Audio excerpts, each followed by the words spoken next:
Hello বন্ধুরা, আসসালামু আলাইকুম। কেমন আছেন আপনারা? আশা করি সবাই ভালো আছেন। আমিও আলহামদুলিল্লাহ ভালো আছি। এই যে জন্য গ্রামে আসা, এই যে মামার বাড়ি আসছি। ওই দেখেন বিছানায় শুয়ে আছে, সে এখন অচল।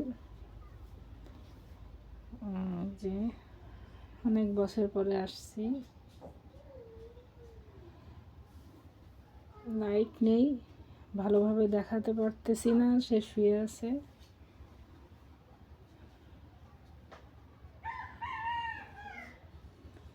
উনি জামাই বউ দুইজনের একই অবস্থা, খুব করুণ অবস্থা। আল্লাহ যেন কোনো মানুষের জীবন এরকম না দেয়, ফেলে না রাখে, সাথে সাথে যেন নিয়ে যায়। বিছানায় যেন কাউকে ফেলে না রাখে। আল্লাহ সবাইকে হেদায়েত করুক, ইমানের সহিত মৃত্যু দেয় যেন আল্লাহ। যদি কোনো ভুল ত্রুটি হয়, ভুল কথা বলি, ক্ষমা করবেন আপনারা, ক্ষমার চোখে দেখবেন।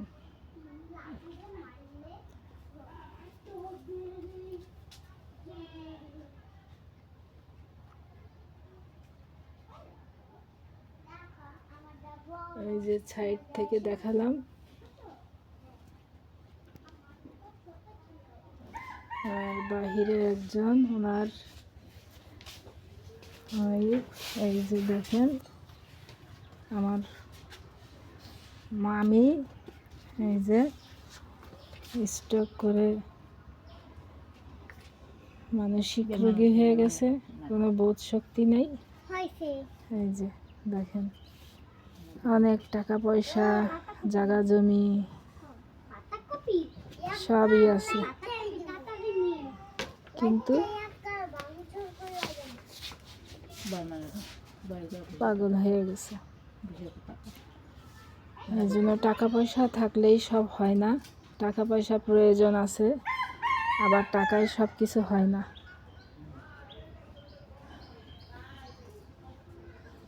এই যে দেখেন অবস্থা, এই গাড়ি বাড়ি, টাকা পয়সা, জায়গা জমি দিয়ে কী হবে?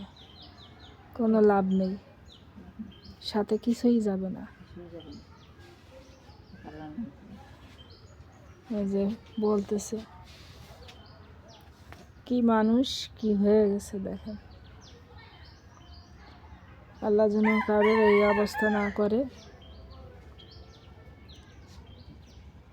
সবাই ভালো থাকবেন, সুস্থ থাকবেন। আল্লাহ হাফেজ।